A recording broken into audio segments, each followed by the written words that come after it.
Fala galera, bem-vindos ao Flow Games. Hoje nós vamos falar o que tem de errado com Zelda Tears of the Kingdom.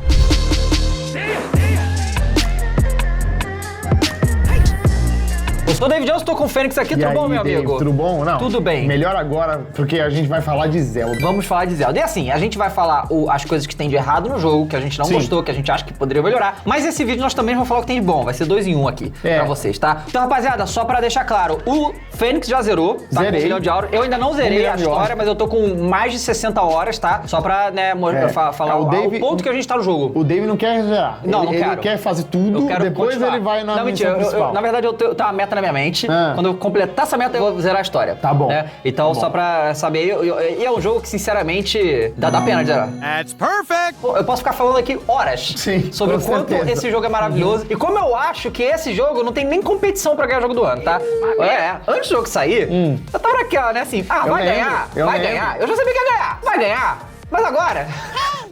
Não tem irmão, não tem nem competição. Não dá pra competir. É assim, não tem como nenhum jogo que vai ser lançado esse ano e os que já foram lançados competir com esse jogo pra ser jogo do ano. Não e dá. Starfield? Então, a gente vai começar falando o que a gente acha que tem de errado, depois falando algumas outras coisas e falar o que a gente achou do jogo geral, sem spoilers. Sem spoilers. Talvez tenhamos aqui spoilers de gameplay, tá? Isso. Porque, né, mas história não vamos falar nada, só dizer o que a gente achou, se foi legal ou não foi. Então vamos começar. Eu vou abrir aqui pra gente falar que a grande parte das coisas que tem de errado nesse jogo e os problemas desse jogo são técnicos. Sim, O nome desse 90%. problema do Zelda é Nintendo Switch. Esse é o grande problema. A gente sabe que o Nintendo Switch é um console pra 2023 em questões de hardware muito limitado. E esse jogo, Tears of the Kingdom, é um jogo insanamente ambicioso. Como Breath of the Wild foi, só que esse é mais. Meu objetivo é a conquista! E a gente detecta várias coisas. Então vamos falar dessa parte técnica primeiro, pra tirar da frente, né? Porque aí, o que acontece? A gente vê, e eu já critiquei isso aqui várias vezes, que a mídia, principalmente especializada, coisas que acontecem nesse jogo, que são ignoradas pela crítica, e acontecem em outros jogos e os outros jogos são cobrados. E aqui na Nintendo não se cobra. Então não vai ser assim. A gente vai falar o que tem. E eu vejo muito do argumento, mas o Nintendo Switch é fraco mesmo, irmão. Quem decide lançar o hardware é a Nintendo. Quem escolheu lançar esse jogo nesse hardware foi a Nintendo. Então, né? Quem fez o estúdio ter que se matar pra botar isso no Nintendo Switch foi a Nintendo, então, claro. Assim, sendo sincero, eles fazem milagres no Switch, porque o jogo é incrível. Isso. Mas eu fico triste porque esse jogo perdeu a chance de ser lançado em outra geração, que seria muito melhor. Alguns dos caras que emulam criarem justamente Nintendo Verde. E o mascote tinha que ser o Luigi. Entendeu? Eu acho que esse jogo em 60 FPS e 4K, imagina só, cara. Porque o jogo é muito lindo. E eu acho que eles aproveitam mal isso no Switch, né? Vamos começar então falando sobre essa questão. Nós aqui sempre cobramos 60 frames nos jogos em 2023. Isso. Todo jogo a gente cobra. Quando não tem, a gente critica. Então, a beleza que o Zelda... é porque no Switch... Não é beleza. 30 frames é um troço pra mim inaceitável em 2023, mas a gente sabe que o Switch não aguenta. Agora, o que o estúdio que, né, fez o Zelda, a Nintendo, consegue fazer com 30 frames é completamente impressionante. Sim, porque você não sente, né, você o não impacto sente de ser 30 frames. Cara, e eu fiquei fazendo uns testes pra ver, eu falei, cara, os caras fazem um negócio aqui que... se fosse 60 era melhor, óbvio. Mas os caras fazem um jogo, eles constroem o jogo de uma maneira que é tão fluido, mesmo com 30 frames, que é muito impressionante. É diferente do Redfall, né? Que é um jogo que você sente a todo momento que você tá jogando que é 30 frames. Mas esse não, parece que é natural ser 30 frames. Sim, eles fazem muito bem essa questão de 30 frames. 60 era melhor? Mas não tem, é 30. Vai explodir! O problema é que, quando cai de 30, aí é ruim. Aí é ruim, muito ruim. E aí a gente sente muito, porque já tá em 30. Né? Aí cai, e esse é um problema desse jogo, um problema sério desse jogo, que é o desempenho em vários momentos. Tipo assim, quase sempre que eu uso meu Ultra Range da Frame Drop. A Ultra Range, ela aciona alguma coisa nesse jogo que vai pra 20, cara. Quase sempre desce de 30 pra 20. Aí você sente mesmo. Sente muito e é muito chato. Às vezes numa batalha acontece isso. Sabe quando acontece também? Quando tem aquela máquina de gacha, que você pega os negócios zonais, se você bota 5 daquelas orbes grandes, vem muita negócio zonal e cai pra 20. Até você pegar todos os negócios do chão. Alguns lugares que tem efeitos de clima. Quando tá chovendo, cai mais. Quando tem neve. Quando você vai fazer tem o tempo do vento lá, que você vai e é muita neve. Assim, não tá em 30 nunca. Kakariko Village. Que já era no Breath of the Wild um problema. Caía lá. Nesse cai também. Tem um spot dela lá que não dá pra não ficar 20 frames. É bizarro. Exatamente. Isso é uma vergonha. Mas, Dave, eu trago informação. Eu pesquisei na internet, eu vi uns caras falando que o switchzinho, coitado do switchzinho, dá pra fazer um overclock nele. Não, o switch normal. switch normal. Dá pra fazer um overclock nele. Aí dá uma melhorada. De maneiras, né? Mas dá pra fazer um overclock. E a galera, pelo que eles investigaram, se você fizer um overclock na memória RAM, isso muda muita coisa no jogo. Então, se o Switch Pro, no futuro, viesse com o Switch 2, né? Com mais memória RAM, só isso já ia ajudar muito o Zelda a não ter esses frames drops. Exatamente. Aí, essa é a primeira coisa, a questão gráfica do desempenho, que realmente, em vários momentos, você vai sentir. E a gente tem que falar sobre isso, né? Tell me the truth. De novo, e eu vou talvez repetir isso algumas vezes nesse vídeo, nada disso que a gente já... Pelo menos na minha opinião. Tudo que a gente vai falar desses problemas que o Zelda Tears of the Kingdom tem, nada disso consegue superar o brilhantismo desse jogo, tá? Porque eu acho que até por isso a mídia internacional louva tanto esse jogo, porque as partes boas são tão boas que você até consegue relevar algumas partes ruins. Elas não afetam o jogo como um todo, Com certeza. E aí a gente tem, continuando, né, em questão gráfica, Nintendo Switch e tal, duas questões, né? Uma que realmente o jogo é muito parecido com o Breath of the Wild em termos visuais. Em termos visuais, ele é muito parecido. Os gráficos dos personagens são os mesmos, o mapa é o mesmo, tudo é muito igual, e isso se deve também à questão do Nintendo Switch não conseguir ir além do que eles fizeram no Breath of the Wild. Mas a engine, né? É, a mesma coisa. Então, assim, em aparência, realmente o jogo tá muito parecido, só que na realidade o jogo não é. Ele é muito melhor que o Breath of the Wild, essa que é a verdade. You are exactly as Zelda said. E aí a gente tem, né, a questão das texturas. As texturas tão cansadas nesse jogo, né? Então, elas parecem que estão iguais, né? E como Parece igual era ao em Breath of the Wild, 2017, eu tenho até um ponto aqui que a minha opinião sempre foi: o Switch lançou defasado, e o Breath of the Wild já é um jogo que lançou defasado para a sua época. E a Nintendo tenta ao máximo deixar ele bonito da forma que eles conseguem, mas assim, textura. Às vezes você tá num lugar muito longe e aí você vê uma árvore lá longe, ela tá muito em low poly, mas assim, muito low a poly. render distance dá uns popinhos de vez em quando, principalmente quando você vai no céu e tal, apesar das escala do jogo ser muito bem feita. Falando, cara, esse jogo impressiona no milagre que eles fizeram com o hardware que eles tinham. Mas as texturas estão assim, e assim... Eu acho que na parte gráfica, a única que eles melhoraram mesmo pro Breath of the Wild foi a iluminação. Iluminação e os efeitos novos que estão bem legais também, né? Principalmente com os zonai lá, quando usa ultra... Já ajuda, dá uma melhorada. É porque eles compensam isso, né? Tem umas texturas horríveis. O gráfico do Link, por exemplo, é bonito. As armas também. Então, eles fazem um jeito de uma maneira que você joga e não te incomoda tanto isso. A gente tem que falar porque tem que falar. E aí, nesse jogo, eles introduziram um sistema de cavernas, né? E tem zilhões de cavernas. E aí, cavernas são muito legais. Mas o que acontece? As cavernas são praticamente iguais. Porque não tem capacidade técnica, né? Customizada. Então, as cavernas, elas têm layout diferente, mas é exatamente a mesma coisa, né? Elas são, na real, túneis. Túneis, né? Que você vai percorrendo. Não é que nem o Elden Ring, que você entra numa caverna e é um mundo lá dentro nessa caverna. E você descobre coisas. Infelizmente, não é assim.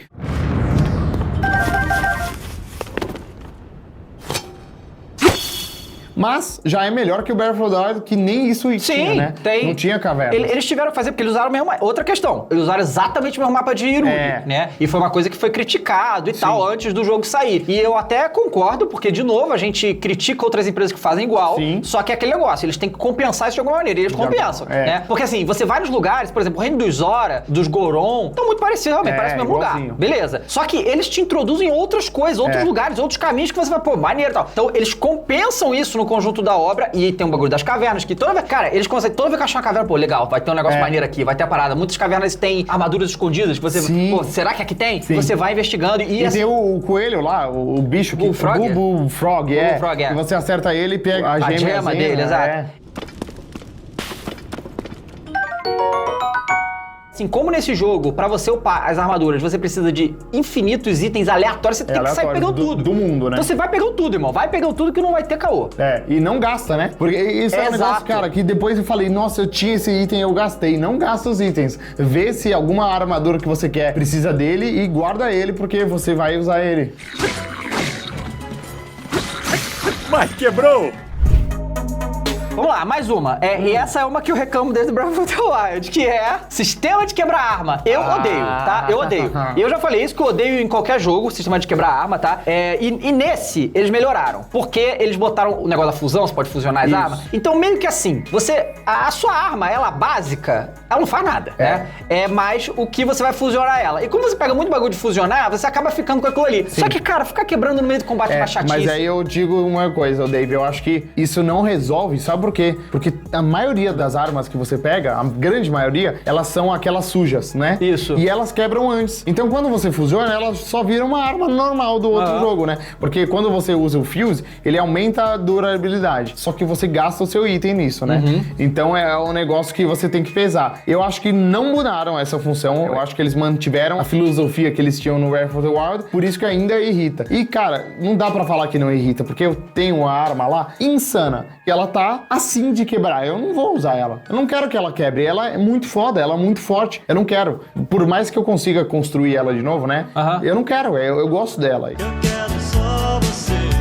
Outra coisa que eu não gostei, Dave, quando você funde a sua arma ou o seu escudo com o Zenai Device. Por exemplo, tem uns montes de areia no chão que eu tenho que limpar eles. Aí eu quero fundir eles com aquele ventilador com o meu escudo e ficar usando. Ele gasta o escudo também. Gasta o escudo. Aí você perde o seu escudo. Você podia gastar sua energia, né? Aí o cara pode falar, mas você pode botar o ventilador no chão e controlar ele. Eu posso, só que aí eu perco a mobilidade. Sim. Então eu prefiro usar no escudo, mas aí eu gasto o escudo. Então esse é um ponto negativo do jogo mesmo.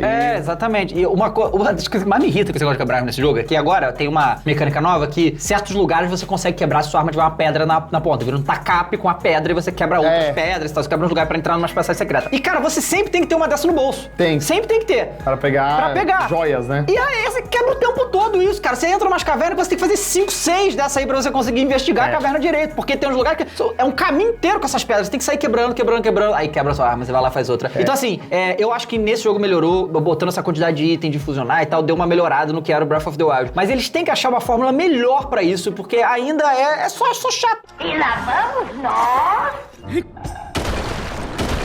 Eu não consigo entender, porque eu já vi diversos argumentos, né? Fala, não, porque aí você não usa a mesma arma, que não sei o quê. Irmão, se você quiser usar a mesma arma, você vai usar a mesma arma, tá? Você gostar de usar o tipo de arma... você pega a Master Sword e só usa ela, né? Então, assim, o arco quebra, que é o inferno, o escudo quebra, que é o saco, e aí a sua armadura, que você toma porrada do jogo inteiro, essa não quebra. E esse escudo aqui quebra. O escudo quebra, você pega ele e ele pode quebrar. Então, assim, eu não quero que ele quebre nunca, né? Então, eu vou parar de usar ele por causa disso. E, cara, o arco, Dave, é foda, porque eu peguei um arco insano. Eu matei um Lionel lá, né? Que é muito forte. Aí o arco dele é tipo 32 vezes 5, porque ele atira 5 flechas.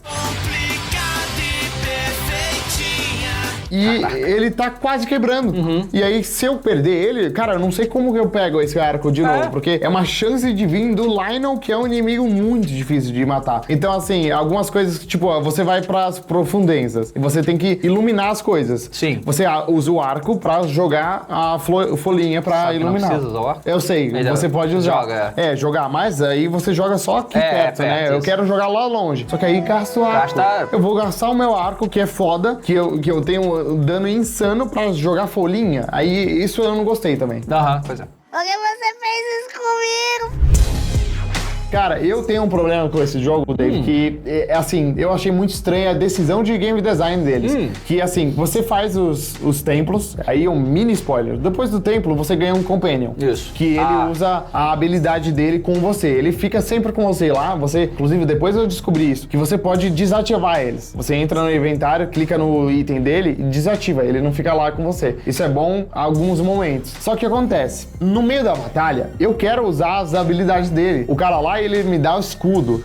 O outro lá, ele me dá um vento. Eu quero usar. Só que pra usar, você tem que ir atrás deles, no meio das batalhas, e eles ficam correndo lá no meio da batalha, ajudando você na batalha. E é muito difícil conseguir concentrar em desviar do inimigo e clicar no cara pra ativar o poder dele. Então, eu achei que é muito estranho eles não terem escolhido alguma combinação de comandos que você já usa o poder dele sem ter que ir fisicamente até o cara e usar. E outra, às vezes eu uso sem querer. Eu matei um cara. Direto, acontece também. E aí, sei lá, o dropou um item que pode queimar. Aí eu, sem querer, pego aquele maldito do Yunobo e eu mando ele queimando tudo e ele queima o item. Eu falo, não, perdi o item. Por quê? Porque ele fica lá, perto de você e sem querer você clica nele. Eu achei muito estranha essa decisão. É um negócio que realmente me trouxe momentos de raiva durante o jogo. Eu não aguento.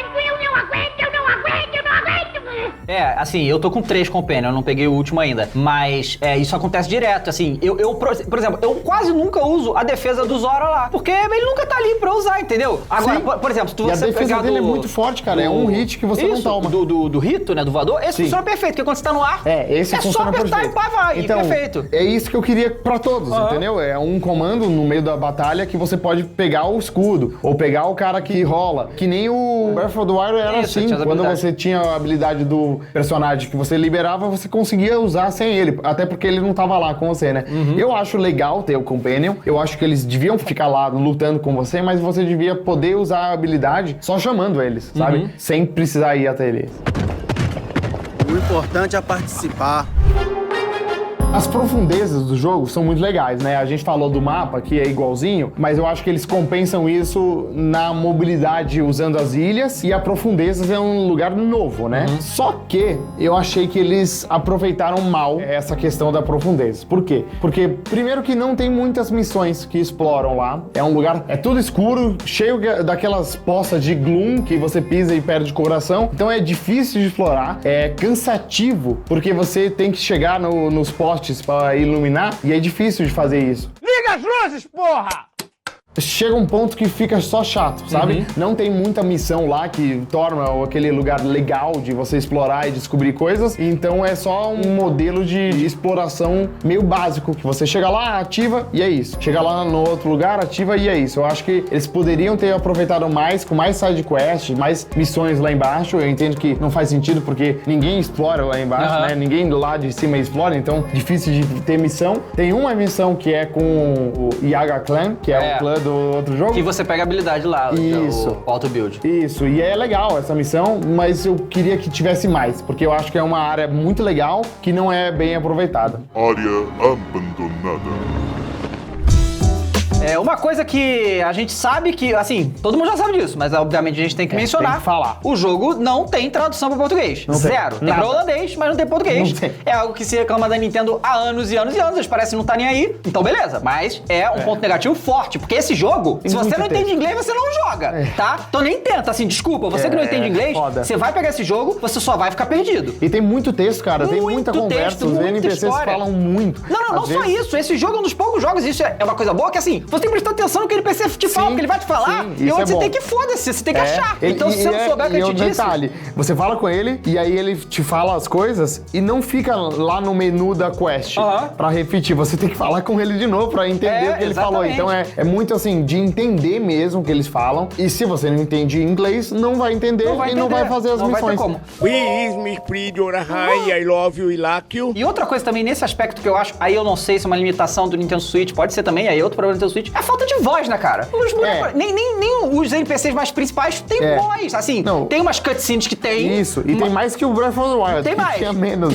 Mas tem muito pouco. Tem muito pouco. Muito pouco. Pô, tem que botar a voz de todo mundo. Joga japonês, inclusive, tá? Joguei em japonês, muito bom, muito bom.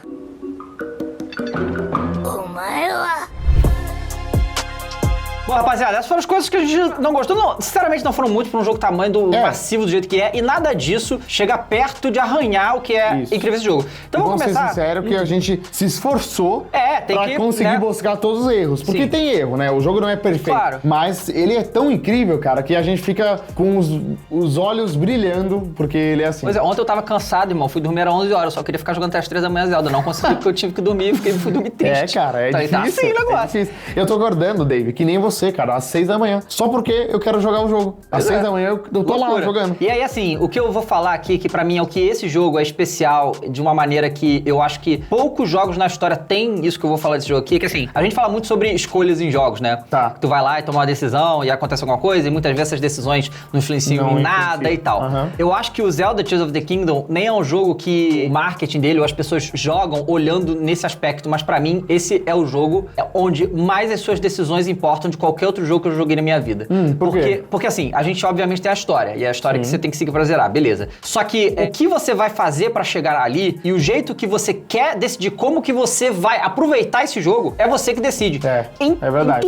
Em tudo. Do jeito que você se locomove, do jeito que você interage com as pessoas, do jeito que você quer. Eu quero me envolver com esse lugar? Não quero, não precisa. Eu quero fazer isso aqui, não precisa. Eu quero... Você decide como você vai contar a sua história, e isso vai fazer com que todo mundo que joga esse jogo tenha uma experiência completamente diferente um do outro. E isso é insano. Eu tô conversando com muita gente que tá jogando esse jogo e tá todo mundo em outra coisa. Uma coisa diferente, a gente né? que tá querendo se aprofundar, fazer tudo, vai chegar no final, a gente vai acabar tendo feito as mesmas coisas. Sim. Mas a grande maioria das pessoas vai pegar o jogo e vai zerar. E no meio do caminho, ele vai encontrar coisas e vai ter uma aventura diferente, dependendo de como ele aproveitar. Porque a maioria das pessoas vai jogar o jogo e vai zerar e tal, quem vai se aprofundar é outra coisa. E que também tem muito pra isso. Na verdade, tem demais se você quiser se aprofundar nesse jogo. Mas pra mim, o Zelda Tears of the Kingdom é o ultimate game de escolha que já foi feito, sabe? Porque realmente as suas escolhas importam, porque tudo ali vai ser condicionado àquilo. Você quer fazer shrine pra ficar mais forte? Você vai fazer. Você escolhe se você aumenta a sua vida. E aí, quando você for pra luta, você vai ter mais vida e vai ter vai conseguir derrotar os inimigos mais fáceis, mas vai ter menos estamina, então o caminho pra lá vai ser mais difícil. Ou você aumenta a estamina e não aumenta a vida, e vai ser o contrário. E tudo isso se envolve naquilo que você tá fazendo. Você decide os inimigos que você vai usar. Aí, todo item que você usa pra fusionar numa arma ou algo do gênero, ele serve pra outras coisas também. Então você decide se você vai vender, você decide se você vai gastar ele pra fusionar com sua arma, você decide se você vai usar ele pra upar uma armadura. Então todas essas decisões fazem com que o jogo tenha tantas camadas, mas tantas camadas que é uma coisa de louco. Não vai impactar na história, Não, né? na história ele não. Ele impacta na sua experiência com o jogo. Isso que é incrível. Eu acho que o Breath of the Wild já era um pouco assim, mas esse jogo leva a outro nível mesmo.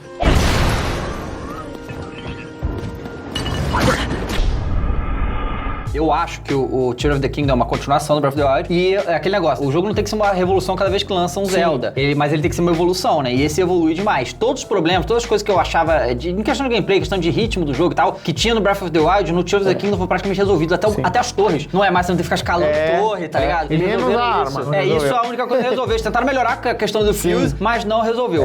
Mas a torre agora tá muito melhor. Muito melhor. Porque é um negócio que traz uma mobilidade muito insana. Que, cara, eu até pensei nisso, que eu acho que eles repetirem o mapa da Terra não impacta tanto, porque a mobilidade é diferente. Então você não fica... Cara, eu raramente, poucas vezes eu andei a cavalo nesse jogo. Eu também. Porque toda hora eu pego a torre e vou voando pro lugar que eu quero. Ou subo na ilha e da ilha eu vou voando, porque é muito mais legal. A música é legal. E depois que você pega a roupa de skydive, é muito mais rápido. Então, eu acho que a decisão deles de não ficar repetitivo usar o mapa foi essa. A mobilidade muda.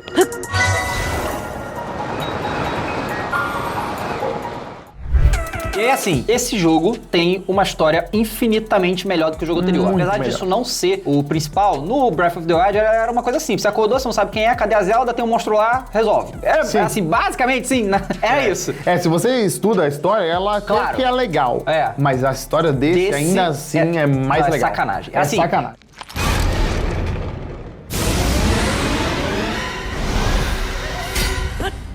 O jogo já começa com uma cutscene irada. Muito boa. Quando você encontra o Ganondorf logo de cara e ele é foda, ele já... Você encontra e já fudeu, tá ligado? Você encontra, caraca, a Zelda some. E você não entende nada. Você não entende nada. E aí, assim, o jogo é meio que, cadê a Zelda? E assim, eu não zerei ainda, mas eu fico... Porque tem duas quests principais do jogo. Uma lá, que é derrotar lá o Ganon normal, é fazer os templos e tal. E a outra, que é a da Master Sword, porque a Master Sword tá ligada, muito ligada com a história desse jogo, essa eu fiz, a das lágrimas do dragão. E é uma das coisas mais incrível que eu já vi na minha vida em videogame. Muito boa, cara. Assim, é um negócio assim que eu não achei nem que a Nintendo conseguiria fazer um negócio daquele nível. Sim. Porque a Nintendo não costuma fazer isso aí, tá? Porque... E de novo, a liberdade. Porque as lágrimas, elas estão espalhadas pelo mapa. Você vai nelas na ordem que você quiser. E aí você vai montando o quebra-cabeça da história e você vai descobrindo as coisas. É muito legal. E assim, essa missão da Master Sword, em detalhe, não vou dar spoiler, mas assim, ela é completamente mind-blowing. Completamente mind-blowing. Ela tem um plot twist. Tem um plot twist. E esse jogo tem umas paradas assim, você tá fazendo suas coisas lá, não sei o quê, de repente uma missão te leva pra coisa,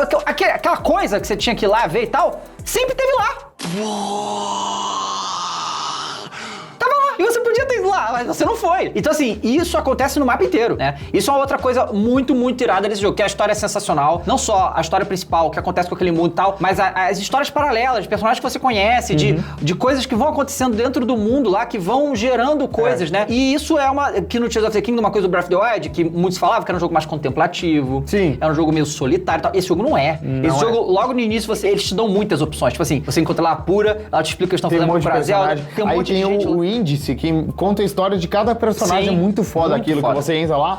Sei lá, apura. Quem quer ela? Um textinho bonitinho, muito legal, cara. Muito legal. E aí, assim, você tem muitas opções do que você fazer. E esse jogo, cara, tipo assim, esse jogo você simplesmente se perde nele e é delicioso você se perder nesse jogo. Porque assim, tem que chegar lá no... Tem 4 pontos principais da main quest. Beleza. Você tem que chegar lá. Aí você vai andando de cavalo.